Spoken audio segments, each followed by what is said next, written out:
नमस्कार दोस्तों, बहुत बहुत स्वागत एक बार फिर से आप सभी का आपके अपने इस YouTube चैनल विधिटेरिया में। दोस्तों मैं हूं एडवोकेट मंजीत त्रिपाठी। दोस्तों आज के इस वीडियो में हम लोग बात करेंगे नेशनल लोक अदालत की। जी हाँ दोस्तों, आपको मैं बता दूं कि आपके सभी ज़िलों में, भारत में जितने भी ज़िले हैं और उन ज़िलों में जितने भी कोर्ट हैं, सिविल कोर्ट हैं, तहसील हैं, 13 अगस्त को सुबह 9 बजे से लेकर के शाम 5 बजे तक नेशनल लोक अदालत लगेगी। नेशनल लोक अदालत हर 3 महीने पे एक बार लगती है।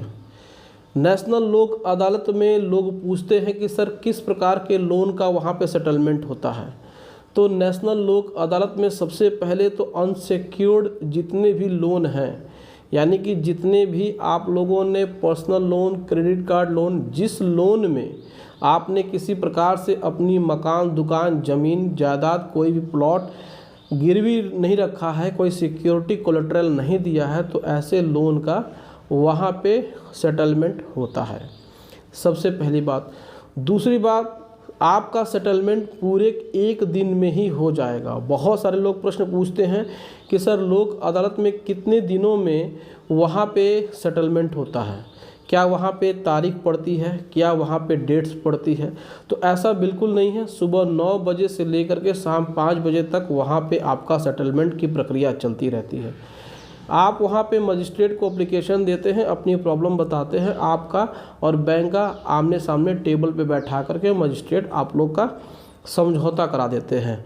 आपका समझौता होने के बाद, सेटलमेंट होने के बाद बैंक आपको एक सेटलमेंट लेटर देता है। उस सेटलमेंट लेटर में साफ साफ लिखा होता है कि आपका कितने में सेटलमेंट हुआ, क्योंकि फॉर्म पहले से उस पर प्रिंटेड रहता है, बस उसमें कॉलम छूटे होते हैं, उसमें बस अमाउंट और उसमें टाइम पीरियड को भरना होता है, नीचे सिग्नेचर करना होता है। तो इसमें आपका जितना सेटलमेंट होता है बैंक उसमें उतनी धनराशि लिख देता है और फिर उसमें टाइम पीरियड लिख देता है। तो ऐसे में इसमें डेट पढ़ने की कोई बात नहीं होती है। अब बात करते हैं कि बहुत से लोग कन्फ्यूज़न में रहते हैं कि कैसे हम लोक अदालत में जाएं।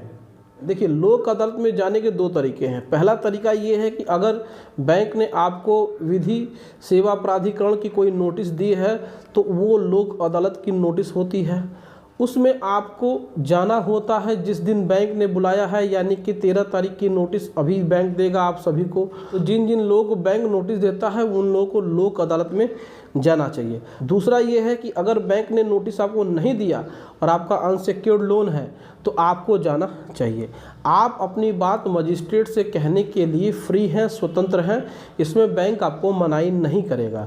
मजिस्ट्रेट की बात को बैंक ज़रूर मानते हैं, ऐसा बिल्कुल नहीं है कि आप वहाँ पर गए और मजिस्ट्रेट से आपने बात नहीं किया। अगर आप बैंक से मिल लिए, वहाँ पे देखिए बैंक भी रहते हैं कैनोपी लगा करके, तो आप अगर बैंकों से मिलते हैं तो फिर यहाँ पे आपको नुकसान होता है, क्योंकि बैंक वाले कह देंगे नहीं नहीं आपका सेटलमेंट नहीं होगा, हमने आपको कोई नोटिस नहीं दी है, आप घर जाइए।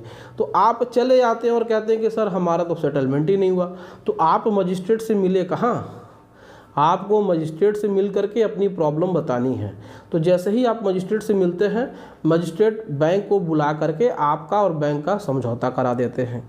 तो ऐसे में आप इस तरीके से जा सकते हैं 2 तरीक़ों से। अब बहुत सारे लोगों का प्रश्न ये होता है कि सर अगर हम लोक अदालत में नहीं जाएं तो क्या होगा।